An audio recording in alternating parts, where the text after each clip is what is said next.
All right, Second Chronicles 20. Let's call this one Jehoshaphat did well, but because this is the final chapter for this week, and it is going to show us the ways in which Jehoshaphat recovered well from some of his early stumbles, built Judah up to be a great kingdom, back on the path that God had originally designed for them to be on in the first place. But his marriage alliance into the family of Ahab is going to be a lingering problem for his future generations. But before we get there, he's going to be confronted with a more pressing problem in the form of the Moabites, Ammonites, and what seems to be the Edomites, all banding together to invade him. And even though he is doing quite well right now, we have seen chapters devoted to going back to, as we said, providing us a throwback to the days of David when his mighty men are being called out by name. They are still not going to seem to be enough to deal with this great horde, as the chapter is going to describe it, confronting Judah. And so he is going to cry out to God, and God is going to send word by way of another prophet that they should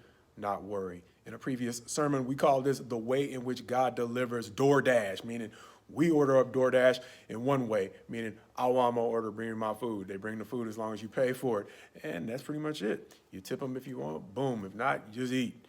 God, however, does it a different way, because this story is going to remind me a lot of the way in which God allowed Job to be tested. Because when he entrusts someone with great power, riches, and honor, as we've seen in both King Asa and now King Jehoshaphat, what he will at times do is carry that person who has been given a lot to a point in which they have problems that dwarf their blessings, to find out whether or not your relationship with God is only as good as what he is giving you. And so Asa seems to have passed that test early on in his life, even though he faltered later on. Likewise, Jehoshaphat, after all of these years of success and a near miss, he is now going to be confronted with an adversary that seems to be greater than all of the blessings that God has given him.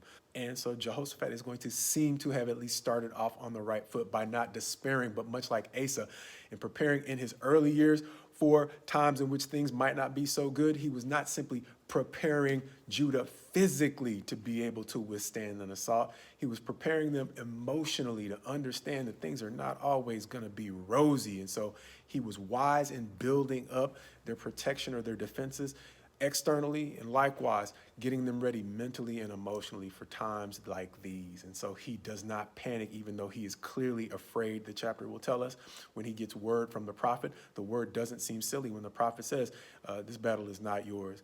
God has simply brought you to a point where all you have to do is trust him and watch him work. And that's exactly what they're going to do. And so in this particular chapter, it takes us once again back to something we saw in the early days of Asa, when God delivered up those who were hoping to plunder Judah as plunder for Judah. This time bringing them so much stuff that it took them 3 days just to accumulate all the things that were left over, as God uses a tactic we have seen him use in the past, as he turns these 3 armies who have collectively come together against Judah against one another, as they destroy one another and simply leave Judah to have to collect the profits. And so likewise with these 2 kings, Asa and Jehoshaphat, as much as God had blessed them with, when he brought them into troubles that were greater than the great riches and honor and power that he had given them, he got to see in these 2 kings something that he had also put on display in both David and Job, and that was a level of commitment that went far beyond the things that God had given them. But as we chose as a theme for this week, the title, Incomplete, the last story in this chapter is going to remind us of how much trouble the marriage alliance between Jehoshaphat and Ahab is going to cause.